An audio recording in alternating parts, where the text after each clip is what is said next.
O meu nome é Luzineide Pacheco, hoje sou jornalista da Bantuman e hoje tenho comigo também a coordenadora da Bantuman, a nossa querida Vanessa Sanchez.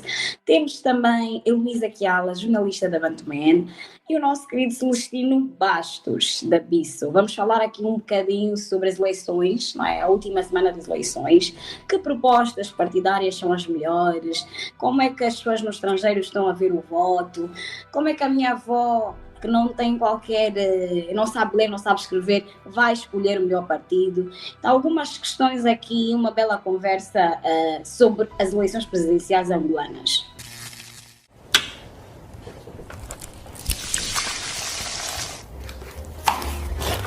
Bem-vindos ao Mata Bicho, as fofocas e os assuntos sérios que alimentam a internet, comentados aqui na Bantuman.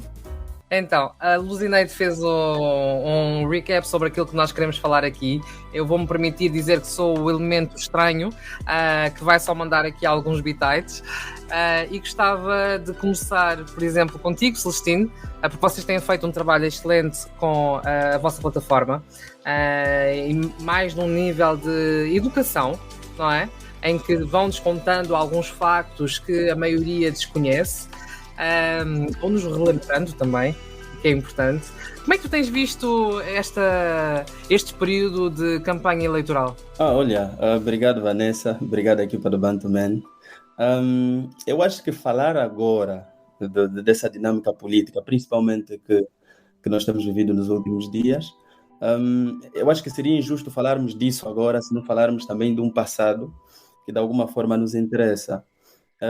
Se repararmos, mesmo o que nós vivemos hoje, a maior parte do que nós vivemos hoje a nível político é resultado de uma estrutura política, né? É resultado de uma estrutura política, de uma estrutura cultural que nós herdamos, e herdamos isso de um passado muito triste, muito escuro. Hoje, nós temos um cenário político muito polarizado, que infelizmente, tal como eu disse, foi herdado culturalmente e que não é muito bom. Nós, depois da independência, isso em 1975, o que aconteceu em Angola foi que nós passamos para um sistema monopartidário, onde apenas um único partido governou por muitos anos, até o dia de hoje. E isso fez com que os outros partidos se limitassem. Hoje em dia, esses partidos têm mais abertura e nós temos esse cenário um pouquinho polarizado. Mas atenção, que essa é uma polarização política diferente das outras polarizações que nós tivemos no passado. Por exemplo, em 92, onde organizamos as primeiras eleições, foi uma polarização num meio de guerra civil e tal. Hoje em dia nós temos uma polarização política que de alguma forma é bom, né? Mas ainda assim não é dos melhores cenários que nós podíamos ter. Então eu olho com grande preocupação, muita preocupação. Eu confesso que nos últimos dias dedico muito do meu tempo a tentar perceber mais ou menos qual será o resultado e aliás eu também estou expectante em relação a isso, mas olho com preocupação por causa dos últimos acontecimentos. É importante nós salientarmos que nós somos todos pessoas que vivem fora de Angola. Portanto, o nosso olhar parte muito... é um olhar externo, ok? Podemos ter noção da realidade, mas nunca vai ser com a mesma experiência nem com a mesma noção de quem está lá no terreno. E, Celestino, se me permites, eu estive a ver no teu Instagram, tu tens uma frase na tua bio que diz: enquanto a revolução não se materializar, andarei por aqui contigo ou sem ti em Angola. Pois é isso. Então, que bom que tocou nessa frase. É interessante porque eu acho que nós jovens somos os agenciadores de transformações. Enquanto nós jovens estivermos aqui, tivermos essa energia que nós temos, somos nós que vamos criar transformações e mudanças sociais. Eu não me sinto de parte. Aliás, eu acho que sou responsável pela mudança efetiva da nossa realidade e mesmo não estando lá, eu acho que posso e devo, aliás, tenho a obrigação de contribuir com alguma coisa e de alguma forma para melhorar o nosso estado. Então, tal como eu, muitos outros jovens também sentem essa responsabilidade. Então, eu acho que aquela frase na bio não me representa só, né? Aquela frase na bio representa todos os jovens angolanos que têm o anseio de ver aquele país melhor, que querem ver aquele país mais desenvolvido e com políticas melhores e muito mais voltadas para a juventude. E por que não, até se calhar, sonharmos com um país que compete com os outros países na esfera mundial de top? Eu estive a ouvir o que estavas a explicar e disseste muito bem que nós temos um problema que vem do passado, não é? No que toca a essa polarização. Não sei se tu sentes como jovem, não é? Que os angolanos estão muito agarrados ao passado, não é? Entre UNITA e MPLA, estão muito agarrados ao passado. Será que não é a altura de nós termos outras forças, de apostar em forças novas, por exemplo, agora nestas campanhas que tivemos eleitorais? Por que não se falou muito dos outros partidos e continuou-se a fazer a guerra do Game of Thrones em UNITA e MPLA? Por que nós não apostamos, por exemplo, num Django, num partido humanista? Achas que as pessoas ainda estão agarradas àquele passado macabro que nós tivemos com estes dois partidos? Eu acho que não se trata necessariamente das pessoas estarem agarradas. Infelizmente, nós temos uma estrutura política muito particular. A nossa estrutura, eu até arrisco às vezes a dizer que nós temos uma estrutura que se parece muito com o dos Estados Unidos, onde nós temos o nosso espectro político, infelizmente, ele contém dois polos, e esses dois polos são os dois polos de força. E a UNITA sempre representou um e o MPLA representou outro polo. Os outros partidos sempre existiram, os outros partidos sempre estiveram aí, mas nós nunca tivemos partidos intermédios que representassem, de alguma forma, esse equilíbrio, né? Esse equilíbrio entre o próprio MPLA e a UNITA. O que nós tivemos em Angola são partidos que, se nós formos na nossa história, em 1992, chamaram esses partidos de partidecos, e hoje, por exemplo, chama-se de políticas de tesouras, que são partidos que, de alguma forma, se alienam a outro partido. Ou seja, se não tiverem vinculado geralmente ao MPLA, que é o partido no poder, estão muito mais ligados à UNITA. Obviamente nós precisamos disso, e nós experimentamos isso em 2017, em 2012, perdão, com o surgimento da Casa C. A Casa C em 2012 representou essa força intermédia que não simbolizava necessariamente o MPLA nem a UNITA, mas conseguiu captar esses eleitores que não queriam nem votar na UNITA nem no MPLA, mas infelizmente não tivemos e não temos até aqui nenhum outro partido de força que representasse de alguma forma esse equilíbrio. Agora, o que eu acho é que as pessoas não estão presas no passado, de fato. Repara, nós, desde a fundação do nosso Estado como nação até hoje, só tivemos um único partido a governar.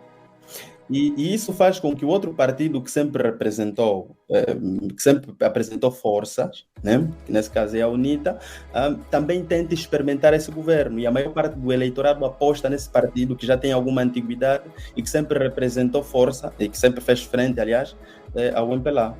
O que eu acho, realmente eu acho que é isso. Ok, pensei que a Elo ia falar, por isso que estava. Então, e acabaste de explicar que não é muito estar agarrado ao passado. Achas que acaba por ser mais a falta de estratégia política dos outros partidos em termos de campanhas, visto que nós estamos, por exemplo, nas últimas semanas? Tu disseste muito bem, a Casa C na altura teve um grande impacto, não é? As pessoas não queriam nem votar na UNITA, nem votar no MPLA. Surgiu um novo partido. Mas hoje temos outros partidos que, de certa forma, não têm não estão com a mesma amplitude. Será que, em termos de estratégia e assessoria de comunicação, está a ser mal trabalhado? Eles não chegaram no nível que esses grandes partidos estão a chegar? Olha, antes de falarmos de estratégia, é importante dizer que a maior parte do eleitorado em Angola é jovem. Ponto. A maior parte do eleitorado em Angola é jovem. Mas a maior parte do eleitorado de confiança em Angola tem a cultura de tradição. E essa cultura de tradição é uma cultura que está ligada à essência da pessoa em dizer que eu nasci nesse partido e eu vou continuar a votar nesse partido. O que existe em Angola são pessoas que se conformaram com partidos. Esse é um fato. Então, dificilmente tu consegues captar um militante que é do MPLA e que cresceu no MPLA e que viveu no MPLA para dentro da UNITA. É difícil. Dificilmente consegues captar um militante que é da UNITA para dentro de um partido novo. Mas também, os partidos que têm surgido não têm sabido aproveitar o espaço, né? o espaço e o eleitorado que tem se mostrado indeciso entre o MPLA e a UNITA. Por exemplo, poucos partidos novos, dos poucos partidos que nós temos, que é o Penjango, é o Partido Humanista e o APN, poucos desses partidos apresentaram um plano de governo efetivo. Mesmo que apresentassem um plano de governo, né, como é o caso do PRS, até que tem um bom plano de governo, mas a própria articulação e o desempenho das lideranças, a campanha política por aí fora, eu acho que tem sido fraca. E como noutras realidades, eles não têm sabido aproveitar esses espaços. Então isso faz com que tenham menos visibilidade em relação aos partidos tradicionais que nós conhecemos, como é o caso do MPLA e é o caso da UNITA. Associado isso à cultura que nós temos em Angola, a tradição que nós temos em Angola dos eleitores de estarem ligados aos partidos políticos, é muito complicado, é muito complicado. Em suma, estão a trabalhar mal, a assessoria está a trabalhar mal e nós somos umas pessoas que estão erradas da tradição.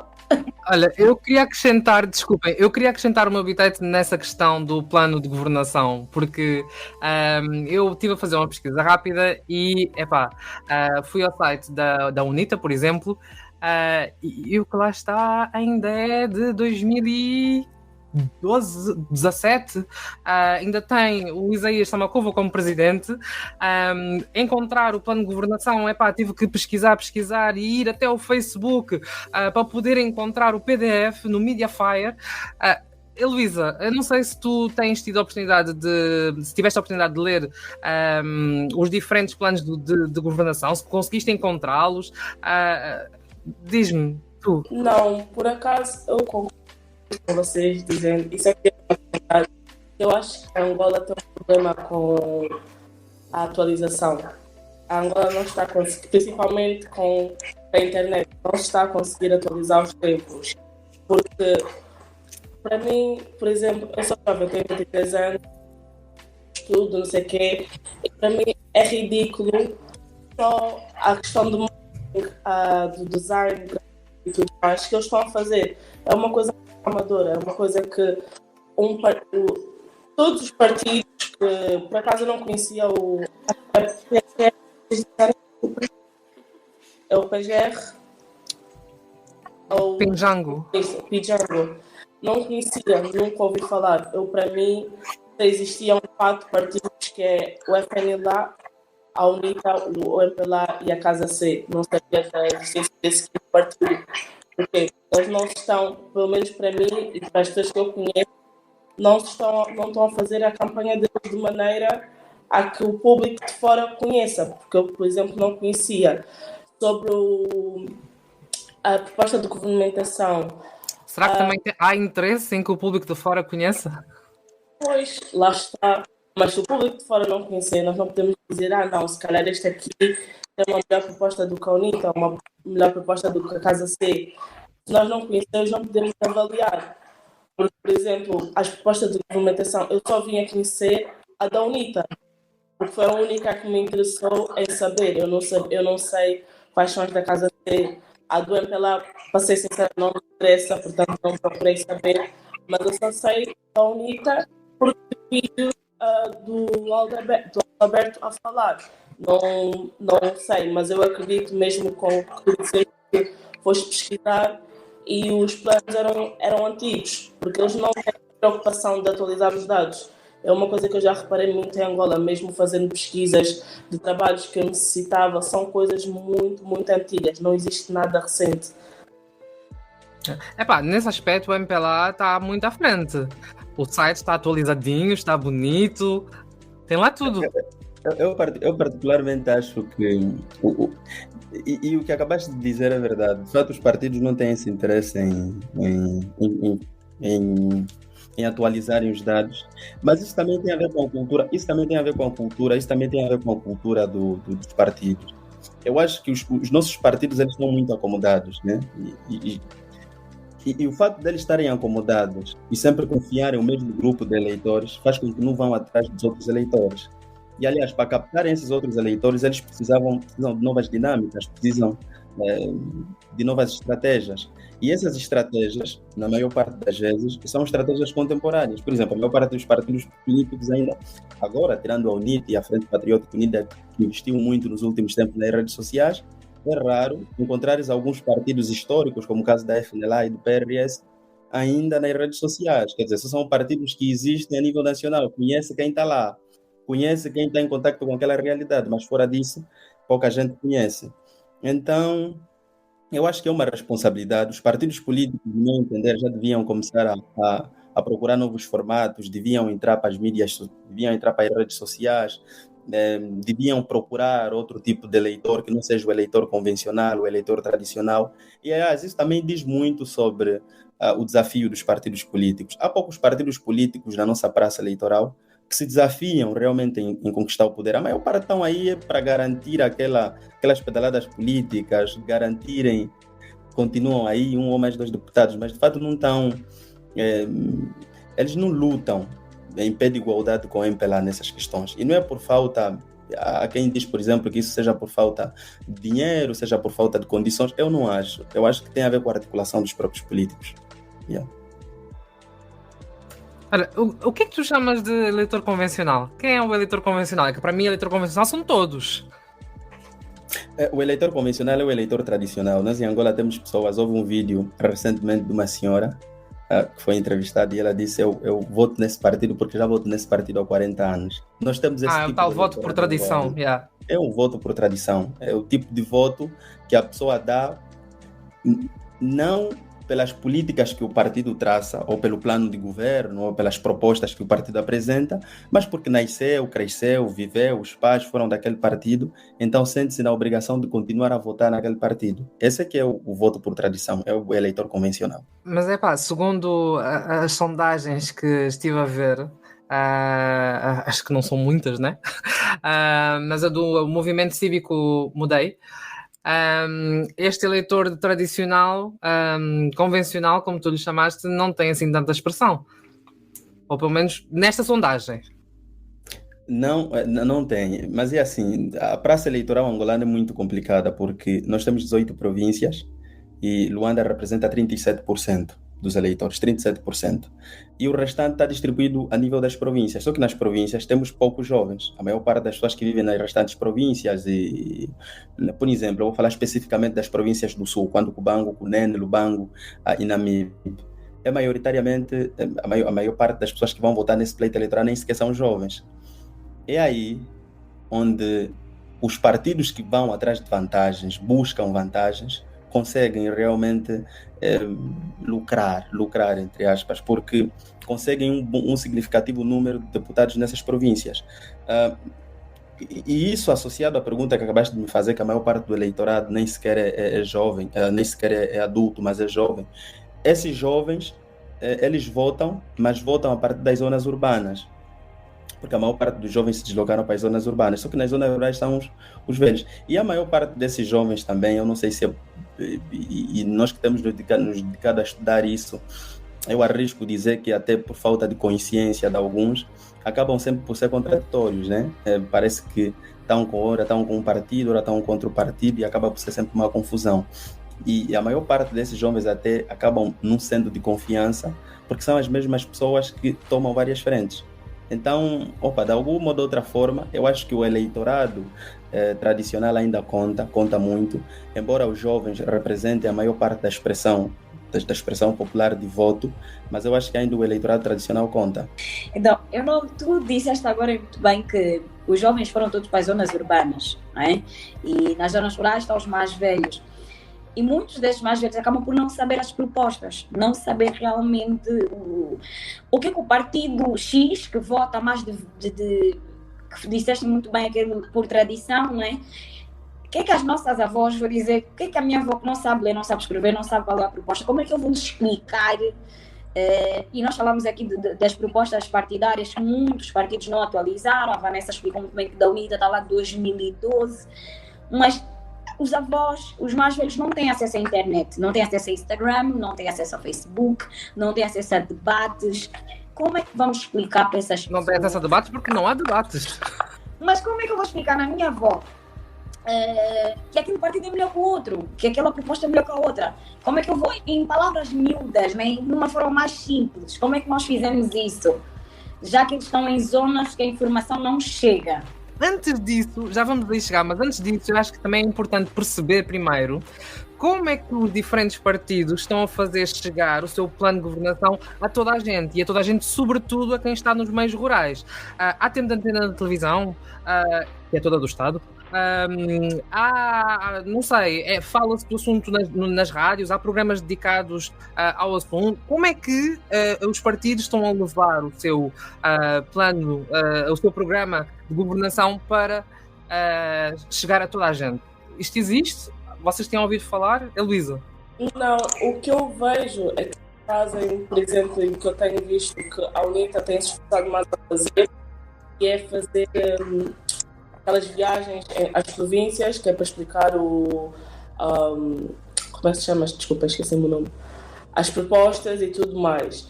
Mas lá está, também existe o facto de que, posso estar errada, mas creio que não, mas existe também o facto de que nas zonas rurais nem toda a gente tem acesso à televisão, nem toda a gente tem acesso à rádio. Portanto, fica muito difícil o partido poder chegar e o povo conseguir ouvir as suas propostas, porque eu acho que isso, nesse momento, está quase, em Angola está quase a ser nulo. Mais uma vez, passo a dizer, posso estar errada, mas acho que isso quase que não existe.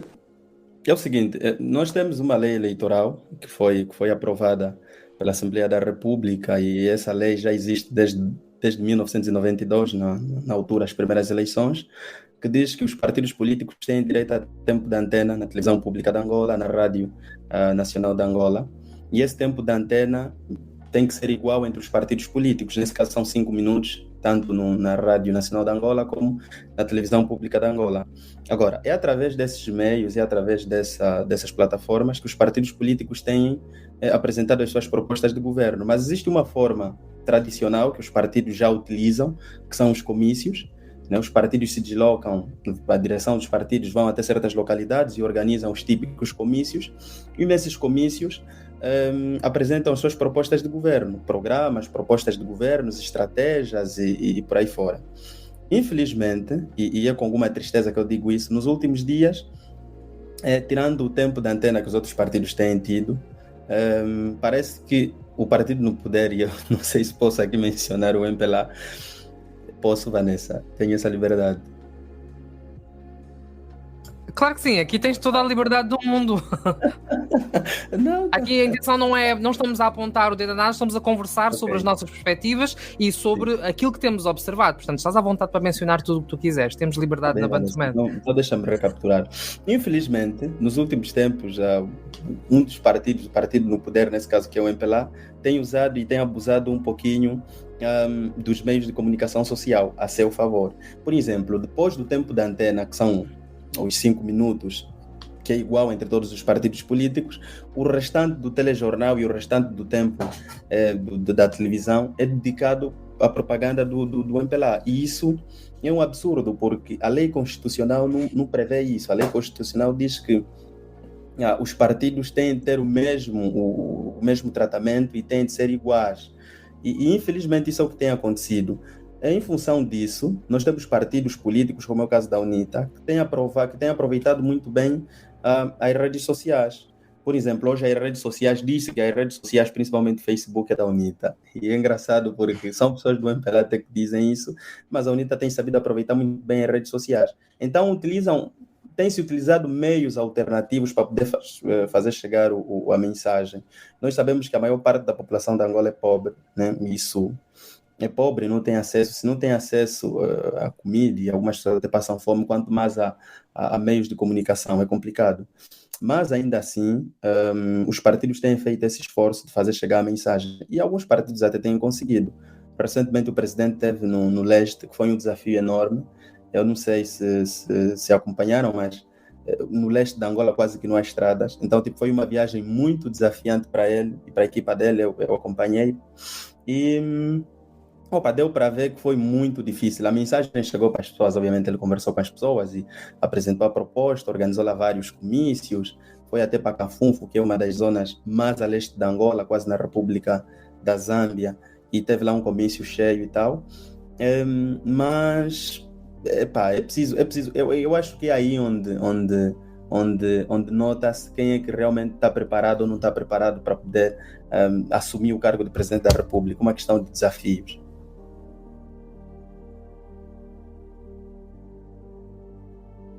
Olha, antes disso, deixa-me dizer uma coisa, que é o grande desafio dessas eleições a ser travado nas redes sociais. Nem é na televisão pública de Angola, é verdade. Muitos fake news. Tem havido muitos fake news. Mas a grande batalha dessas eleições está a ser travada nas redes sociais. E em relação à tua pergunta, quem é que está melhor preparado ou não está melhor preparado? Hoje criou-se em Angola o que não é necessariamente uma proposta nova. Eu lembro-me que já tive contato com o material da RTP, Jonas Savimbi, na altura, em 1978. Ele já falava da Frente Unida Patriótica, 1978. Já falava da Frente Patriótica Unida, que é uma plataforma, uma espécie de plataforma que a UNITA criou esse ano, de agregar partidos políticos para poderem concorrer numa frente única. Nesse caso, concorrem no partido, na lista da UNITA. Então, eu acho que essa frente hoje mostrou-se que tem condições e está preparada para governar Angola. Sem dúvidas. Aliás, é só vermos o apoio que essa frente tem merecido o apoio de altas figuras da sociedade civil, tem merecido a confiança das igrejas, que em Angola, aliás, tem se utilizado sempre as igrejas como parceiras do Estado. A própria sociedade civil hoje investe tempo e houve o Congresso da UNITA, onde investiram dinheiro por parte da sociedade civil. Então, acho que hoje nós temos uma plataforma que foi criada que, em alternativa ao MPLA, mostra-se competente para poder governar Angola, sem dúvidas.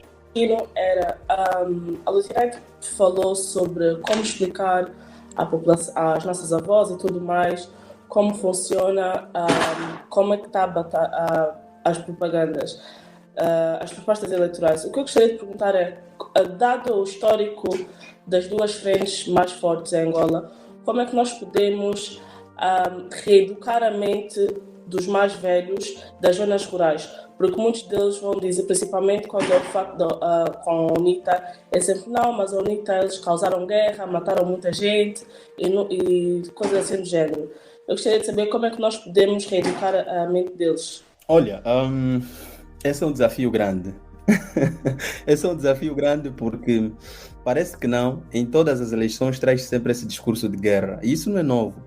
Em 92 aconteceu, em 2008, quando a oposição esteve muito fragilizada, principalmente a UNITA, na altura tinha acho que 70 e tal deputados, perdeu de 70 e tal deputados para 30 e tal deputados, o discurso de guerra falou-se muito do discurso de guerra. Em 2012 repetiu-se isso, em 2017 e agora em 2022. Esse discurso vai sempre continuar a existir, porque as figuras políticas que nós temos hoje, por exemplo, no MPLA, não são necessariamente novas.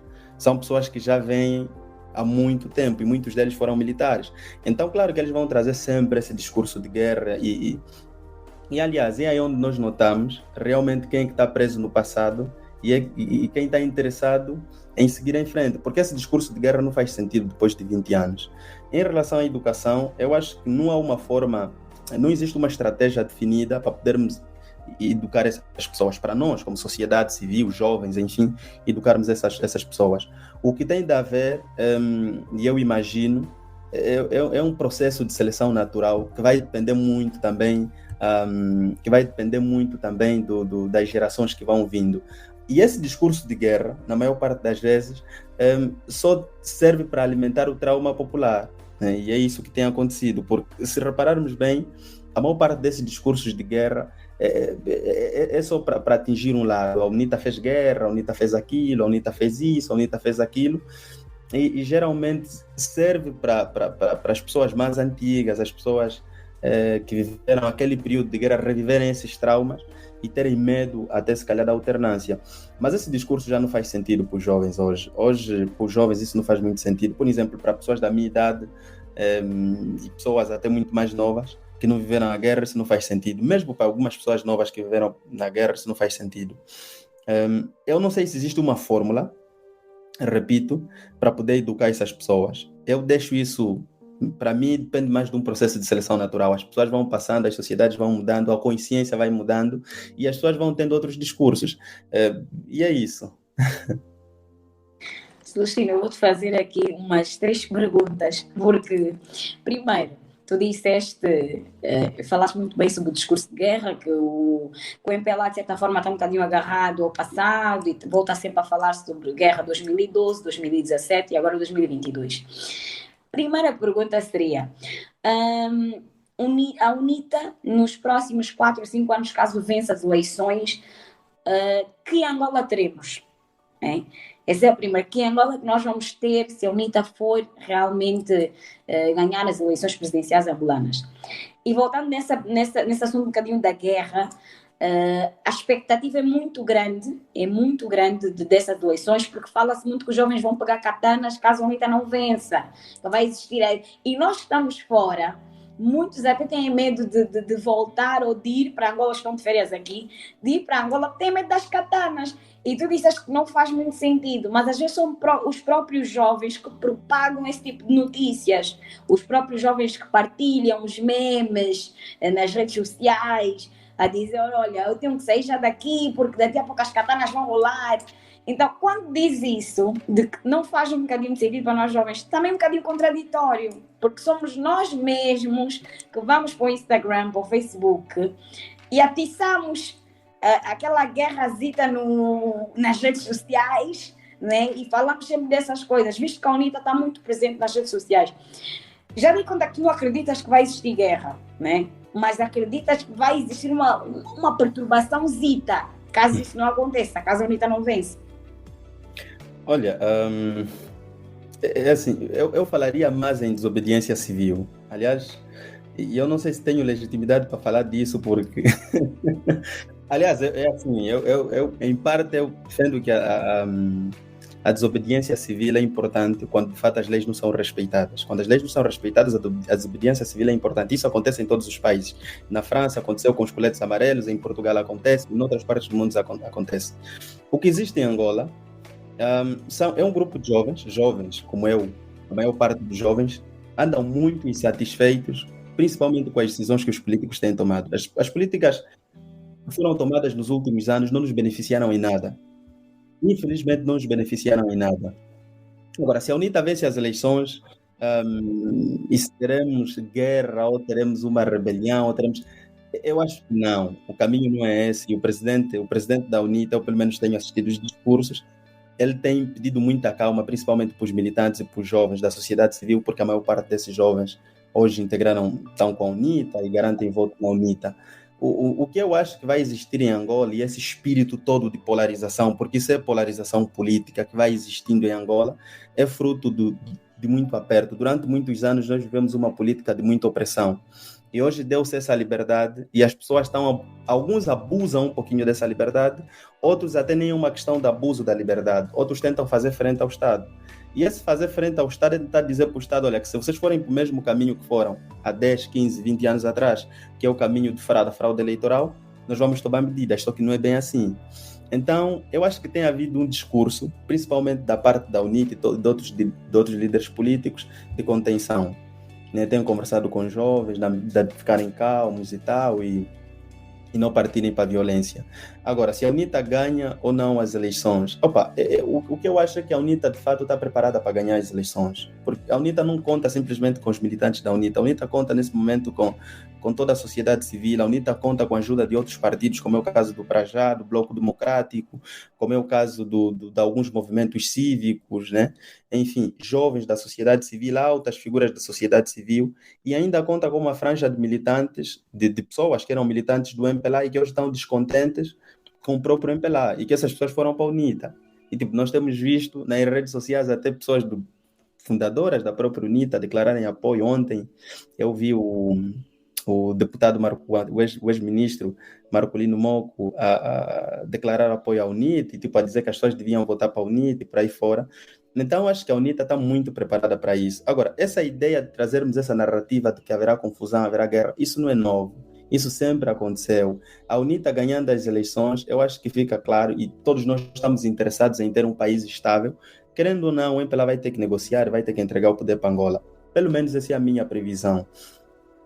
E qual é a proposta? A primeira pergunta que fizeste, qual era a proposta da UNITA, caso vença as eleições para os próximos 5 anos? Assim, a primeira pergunta era que Angola teremos se a UNITA vencer? Ok. E se podemos dar uma chance a esse relacionamento de MPLA em Angola, se é uma segunda chance para esse relacionamento. Ok. A UNITA, ela montou, mas ela deu prova de que realmente está interessado não em formar um governo partidário, mas em formar um governo dos angolanos. E a Frente Unida Patriótica é um exemplo disso.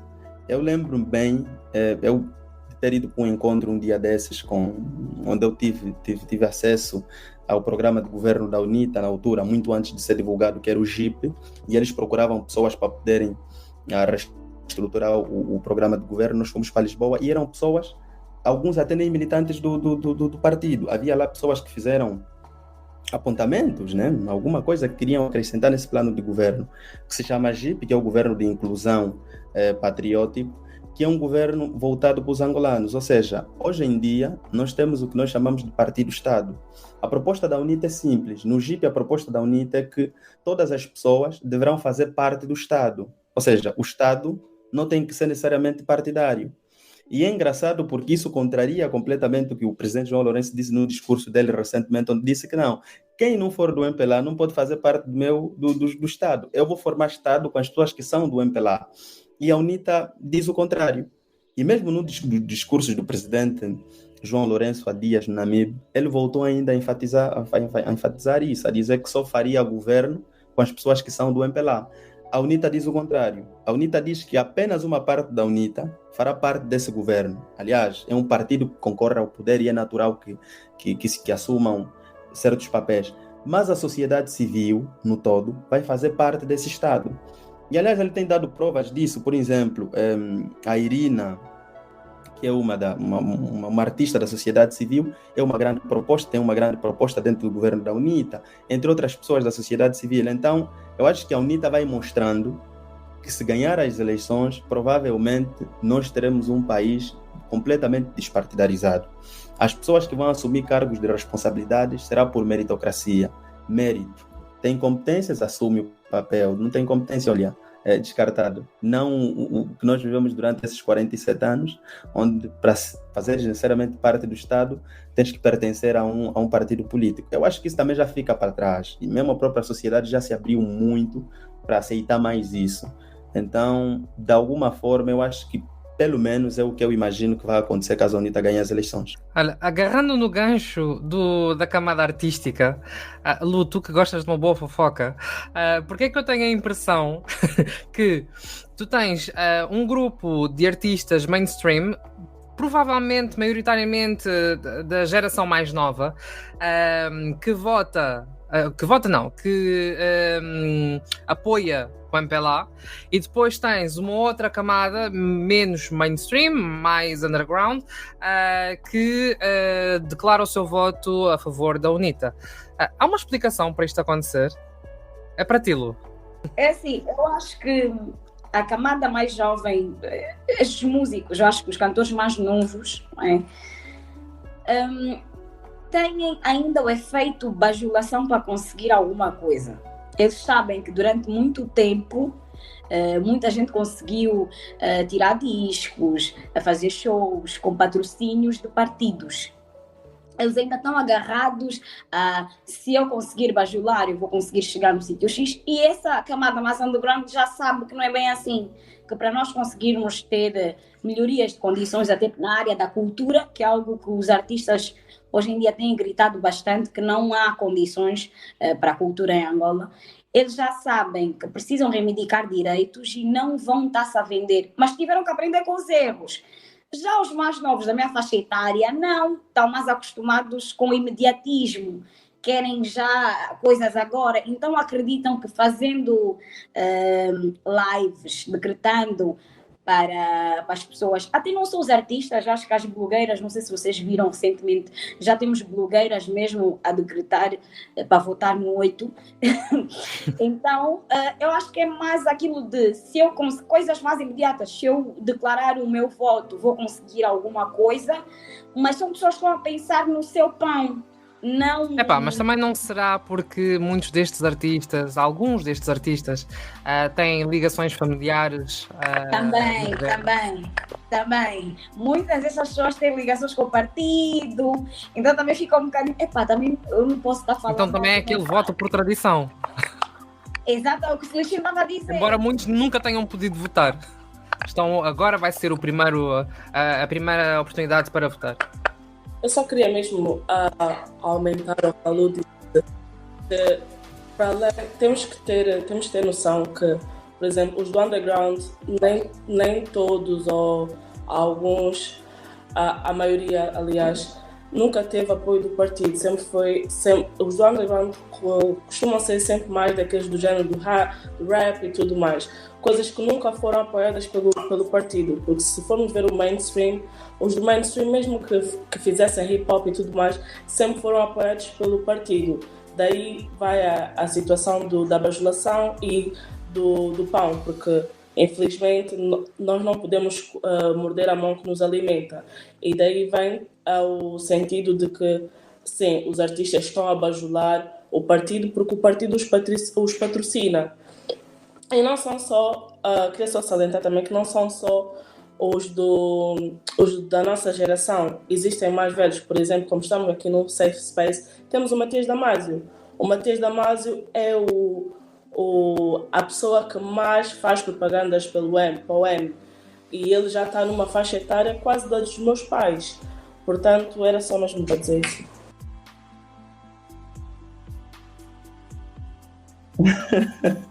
Olha, eu concordo com todo mundo. Concordo com o que todo mundo acabou de dizer agora. No entanto, eu queria acrescentar que nós temos dois grupos de artistas em Angola. Nós temos um grupo que é mais crítico, né? Um grupo que percebe realmente o que é arte e, em função da arte, consegue fazer crítica, como é o caso do Cotabonga, que nos últimos dias apareceu até e falou em nome da UNIT e tal. Esses sempre falaram em nome de Angola. Esses músicos sempre falaram em nome de Angola. Depois temos os da mainstream, que acabaram de dizer agora, que são muito mais mediáticos. Esses, no meu entender, eles defendem não ideologia. Esses não defendem ideologia. Esses fazem parte de uma estratégia do sistema que nós chamamos de pão e circo. Eles servem para entreter pessoas e, no final das contas, depois tentar influenciar essas pessoas a seguirem um caminho que se calhar não devia ser. O que eu acho realmente da camada artística, eu acho que eles defendem um tipo de privilégio que eles têm tendo esse Estado aí como Estado. Ou seja, eles sabem que isso acaba caso haja um outro partido a governar Angola, e os privilégios são assim, os privilégios acabam à medida em que os partidos vão passando, porque haverá uma consciência diferente. E eu acho que hoje as pessoas até já chegam a cobrar muito mais, né? Hoje já existem os famosos boicotes desses músicos que, na maior parte das vezes, vendem. Eles sabem quem compra e quem consome a música. São as pessoas comuns, as pessoas normais que sofrem. Mas o que é que acontece? No momento H, como agora, eles se alinham sempre ao MPLA e fazem propaganda em nome do MPLA. Eu acho que é muito complicado isso. Honestamente, eu acho que é muito complicado. Mas lá está, é a classe artística que nós temos que na maior parte das vezes só conseguem defender os privilégios que têm e têm medo de perder esses privilégios, e muitos desses fazem isso até em função de certas trocas, e isso tem se comprovado. Houve agora uma denúncia pública de certos artistas que receberam dinheiro, e isso até passou nos canais oficiais, em alguns canais oficiais que nós temos, de certos artistas que receberam dinheiro e em troca deviam fazer propaganda. É TPA, é TV Zimbo? Não, essas não passavam. Ok. Só para ter essas não passavam. São alguns bloggers, não a TPA nem a TV Zimbo.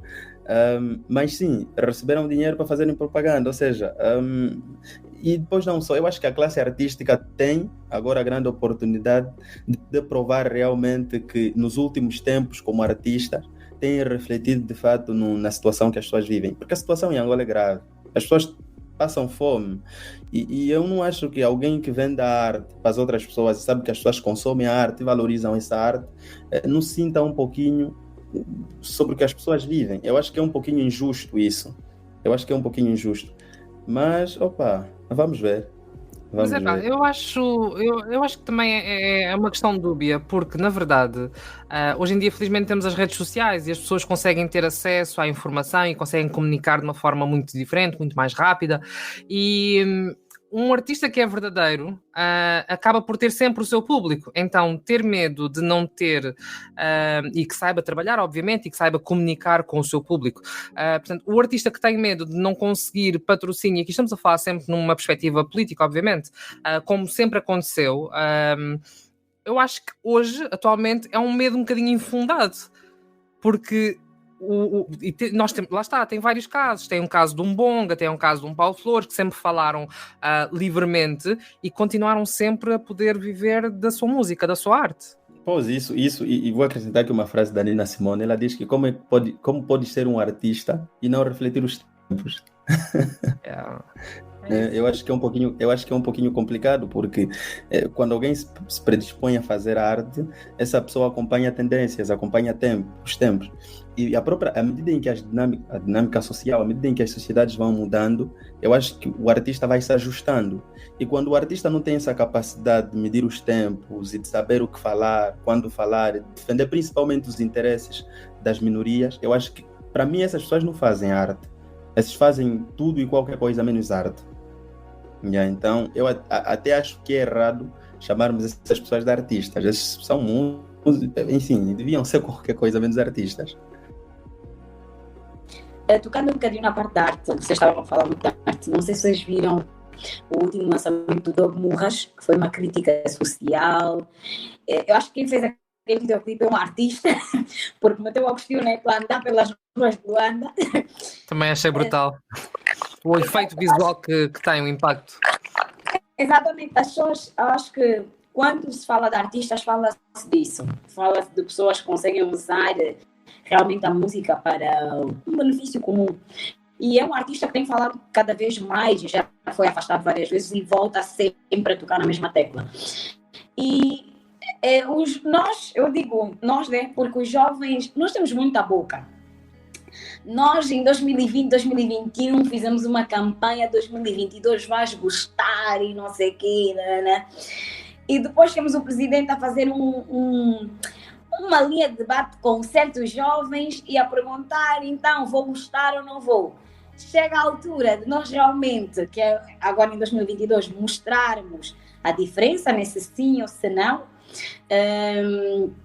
e vê-se ainda um bocadinho do medo. Então eu chego à conclusão, será que a juventude angolana realmente acordou? Ou é tudo o ritmo do momento, é para todo mundo a dizer vais gostar, também vou, mas chega na altura, as pessoas vão lá, colocam mais uma chance nesse relacionamento que temos com o MPLA há mais de 47 anos. Atenção. Desculpa, ia fazer só uma ressalva sobre o evento que tu falaste do presidente João Lourenço com a juventude. Aquilo não foi um debate, aquilo foi uma sessão de perguntas e respostas. Exatamente, nem temos a chance de debater com o presidente da República. É isso que eu estou a tentar ver, porque nós jovens, nós estamos nas redes sociais, queremos falar tudo, queremos supostamente explicar tudo, informar tudo e queremos estar sempre em cima do acontecimento. Só que chega na altura de fazer sentir, como os angolanos dizem, fazer sentir o nome, deixamos cair a peteca. E tu estás a dizer que nós jovens já mudamos um bocadinho a ideia. Tens mesmo assim, porque eu ainda estou com um bocadinho de, não sei, eu acho que temos muita boca. Celestino, o que achas? Olha, eu acho que isso é resultado de uma cultura de improviso. E a lei da cultura do improviso diz que safa-se quem puder. É isso. Na cultura do improviso diz isso, safa-se quem puder. Infelizmente não nos ensinaram a pensar a longo prazo. E eu não acho que os jovens realmente não acordaram. Os jovens acordaram, os jovens têm noção da Angola que nós temos, do país que nós temos, e muitos desses jovens até têm perspectivas de uma Angola diferente. Eu vou lhe dar um exemplo. Na universidade eu conheci alguém, na altura, era um colega, nós conversávamos sobre isso, olha, o país está mal, é preciso fazer alguma coisa, temos que fazer alguma coisa e tal. E inclusive ele era um pouquinho muito mais radical do que eu, nesse sentido. Só quando vai para Angola, ele vira assessor do ministro. E num dia desses nós conversamos e ele diz, não, o país não está mal, vocês é que estão a olhar só numa perspectiva, deviam olhar para outra perspectiva. Ou seja, não se passaram 3 nem 4 anos. Tinha-se passado 1 ano. a perspectiva dele que mudou de campo. Então, essa é uma cultura de improviso, porque nós em Angola, as instituições, infelizmente, não funcionam. E quando as instituições não funcionam, o que existe é a lei de sobrevivência, né? E essa lei de sobrevivência exige as pessoas a mudarem, a serem camaleões, a mudarem de lado sempre que lhes convém. E isso tem acontecido até nos partidos políticos, em altas figuras. No período das eleições, existem sempre pessoas que saem de um partido político, porque o secretário fulano tal agora veio para o partido tal, porque agora recebeu uma proposta, porque não sei o quê. Então, e isso se arrasta. Aliás, o que é que eu acho que tem como consequência essa cultura do improviso? Adia as realizações da maioria. E isso é muito, muito mau. Porque quando nós pensamos só em nós, pensamos em nos safar, e o outro também pensa em se safar, né? Nós fazemos o coletivo, nós somos o coletivo. E quando nós pensamos em nos safar, nós pensamos só em nós e não pensamos nas outras pessoas. Só que são 2, 3, 4, 5, 6, 7, depois a estrutura toda vai. E o que é que acontece? Os sonhos e os anseios da maioria ficam adiados. E é isso que tem acontecido em Angola. Os jovens disseram naquela altura que o presidente ia gostar, que o presidente vai governar mal, o João Lourenço vai gostar e tal. E nessa fase, são os mesmos jovens que enchem os comícios. Eu vou dar mais um exemplo. Houve recentemente a passeata dos motoqueiros, onde supostamente garantiram 10 mil kwanzas para cada motoqueiro. E esses até que foram em frente ao palácio e se manifestaram. Esses são os mesmos jovens que depois de não receberem os 10 mil kwanzas, disseram que iam votar na UNITA. Ou seja, eles fizeram aquilo por quê? Porque recebemos a garantia de 10 mil kwanzas.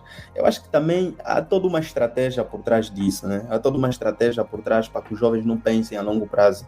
Porque se pensarmos a longo prazo, nós íamos recusar os 10 mil kwanzas, não íamos em nenhuma passeata, teríamos ficado em casa e no dia das eleições iríamos para as urnas e teríamos votado no partido que nós, obviamente, queríamos votar. Então, eu acho que também tem a ver com isso. É uma questão da falta da educação, que acaba por estar ligada à falta de noção e de noções cívicas.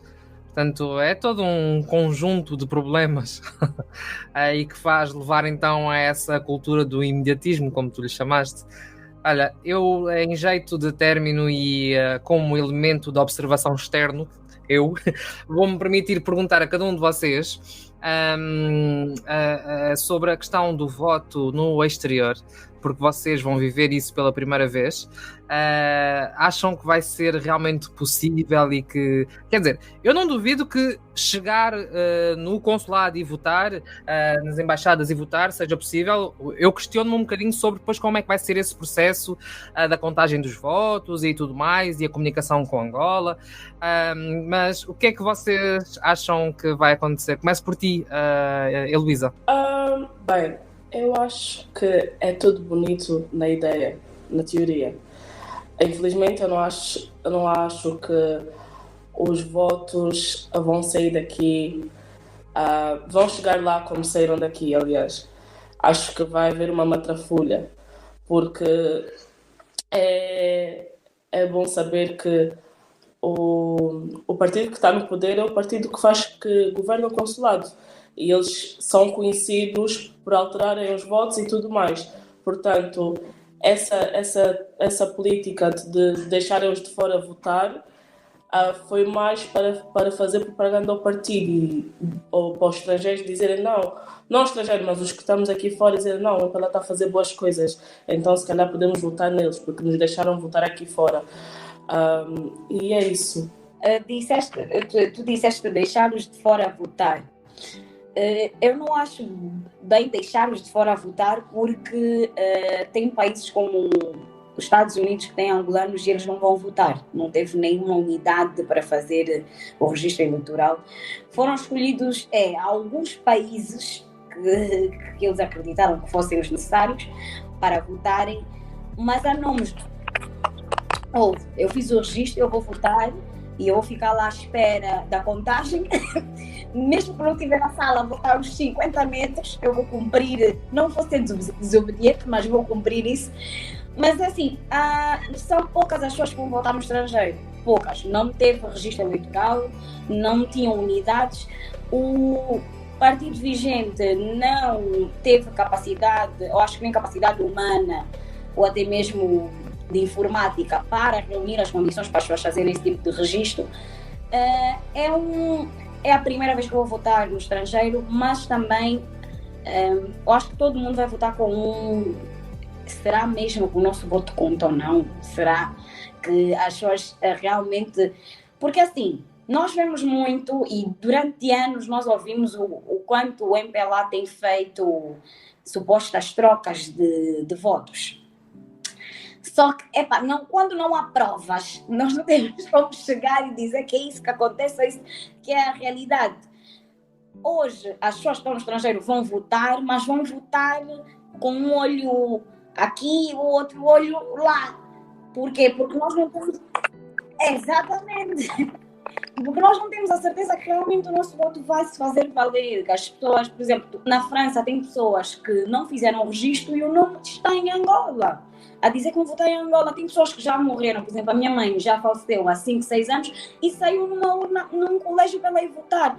Tem várias coisas que fazem as pessoas sintam que não está a ser um processo limpo. Como é que uma pessoa que já morreu há 10, 15 anos vai votar no Benfica, vai votar numa escola do Benfica? Que tipo de processo é esse que a CNN está a fazer, eleitoral, que permite que pessoas que já faleceram há 10, 15 anos tiveram qualquer contacto com um WAP? Eles não fizeram o registro. Para tu teres um sítio para ir votar, tens de fazer um registro eleitoral, uma atualização do teu cartão de eleitor. Isso não é feito. Eu vou votar. Claro que eu vou votar com muito ceticismo, né? Mas eu vou votar porque eu acho que não votar é um problema. Não votar é o maior problema. Tens toda a razão, mas eu acho também que é importante ressalvar uma coisa, que é, nós muitas vezes temos tendência em cair no erro de acusar a África e os países africanos de determinadas coisas que acontecem em todo o lado. Esta questão de haver um excesso de pessoas que já faleceram, que continuam nos cadernos eleitorais e tudo mais, isto também aconteceu há pouco tempo em Portugal. Não estou a falar destas últimas eleições legislativas, acho que foi nas anteriores, também houve uma certa polémica sobre o assunto, e não foi por isso que se duvidou de como decorreu o processo de votação e tudo mais. É claro que legitima haver questionamentos, obviamente, mas não há também aqui uma necessidade de... eu não queria dizer confiar, mas vou dizer confiar no processo e antes de tudo ir votar. E depois, então, se questionar o que é que correu menos bem. Celestino, força. Sim, olha, antes de mais eu gostava de dizer que a comunidade de Angola no exterior, a comunidade de angolanos no exterior é enorme. Somos em volta, eu acho que tinha-se calculado que seria em volta de 400 e tal mil pessoas a votarem, mas infelizmente esse número é muito ínfimo. Agora vão votar 28 mil pessoas. Em Portugal serão mais ou menos 8 mil e qualquer coisa, serão 6 mil, 4 mil em Lisboa e mais ou menos 2 mil no Porto. Teremos, eu acho que são 10 mesas em Lisboa e teremos 3 mesas de voto no Porto. O que me entristece, e entristece a maioria, é que nós que estamos no exterior, eu acho que temos uma consciência um pouquinho mais aberta. Seríamos nós a decidir, pelo menos a fazer parte do processo de decisão desse pleito eleitoral. Mas infelizmente, por causa da aderência, 28 mil é pouco. Só para terem uma ideia, para se eleger um deputado em Angola nessa fase são precisos 63 mil votos. Ou seja, 28 mil nem sequer elege um deputado. Se a eleição de deputados fosse por ciclos, o ciclo do exterior não teria nem sequer um deputado. Mas o que me preocupa de fato não é isso. O que me preocupa é que mesmo esse número que é pouco de pessoas que vão votar, não tenham confiança no próprio processo eleitoral. E é com razão. A CNN não tem sido transparente. Por exemplo, até agora já deviam fixar o nome dos eleitores fora do consulado. Ou seja, eu já podia ir para o consulado, encontrar uma lista e o meu nome lá escrito, e o nome das outras pessoas que vão votar. Infelizmente, eles não querem fazer a fixação de lista. E isso não é só aqui no exterior, mesmo em Angola eles não fazem isso. E isso faz com que as pessoas tenham desconfiança nesse processo eleitoral. o pessoal administrativo que vai trabalhar, isso foi decretado por lei, não devia ser o pessoal do consulado, e não deve ser o pessoal do consulado. Tem que se fazer um concurso público, e esse concurso público tem que ser extensivo a todas as pessoas concorrem, e em função disso vão e prestam serviço. Nesse caso, nós estamos a falar do pessoal administrativo, o presidente da mesa, o secretário da mesa, e por aí fora, que são as pessoas que estarão na contagem de votos. Abriu-se esse concurso aqui em Portugal, eu acho que foi no dia 5, e no dia 4, no dia 5. Só que a informação foi difusa e as pessoas não conseguiram ir a tempo. A maior parte das pessoas com quem eu conversei, infelizmente, não foi. E nós não sabemos quais pessoas é que vão trabalhar nas mesas de voto. Quem serão essas pessoas que estarão lá a contar os votos. Por outra, os partidos políticos tinham a responsabilidade de terem indicado delegados de lista. Nesse caso, seguiam 2 delegados de lista por cada mesa. Em Lisboa, por exemplo, tinha que ser 10 pessoas. Mas, infelizmente, os delegados, pelo que eu sei, e essa informação é verdadeira, os delegados de lista da oposição até aqui não estão credenciados. Eu conversei ainda com pessoas da UNITA que ainda nem sequer têm credenciais, pessoas de outros partidos políticos que também nem sequer têm credenciais. Ou seja, sem credenciais, essas pessoas não poderão estar lá para poderem também fiscalizar o voto. E isso complica ainda muito mais na questão da transparência e da lisura do processo. Agora, o que é que eu acho que nós devíamos fazer? Devíamos fazer o que a Lucineide disse, era irmos lá, votarmos e sentarmos, esperarmos que realmente... votou, sentou. Eu vou lá, voto, sento e espero o resultado. Não arredar o pé, é isso. E depois, em função disso, para fora, montamos uma estratégia qualquer, eu votei X, enfim, e vemos qual vai ser o resultado. Mas eu fico triste, eu realmente fico triste e eu devo dizer que não foi um processo transparente, porque as coisas têm que ser feitas com muita antecedência, não foram feitas com antecedência.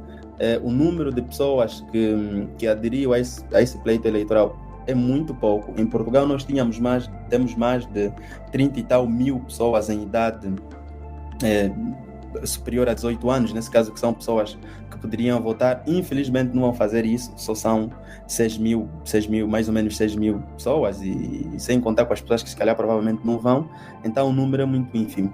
Mas ainda assim é alguma coisa. Eu acho que se não fazermos isso, né, o que a Lucineide disse, antes fazer isso do que não fazer nada. Então, vamos lá e votamos. Olha, Celestino, tu tens uma visão tão ampla do ambiente político que se vive no país agora. Como é que tu achas que vamos estar, que o país vai acordar no dia seguinte às eleições? Qual é a tua impressão?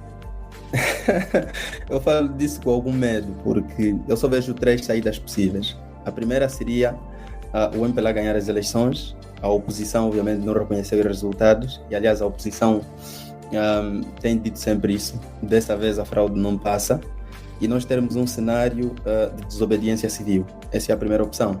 A segunda opção seria a da UNITA ganhar as eleições e não haver uma transição de poder pacífico.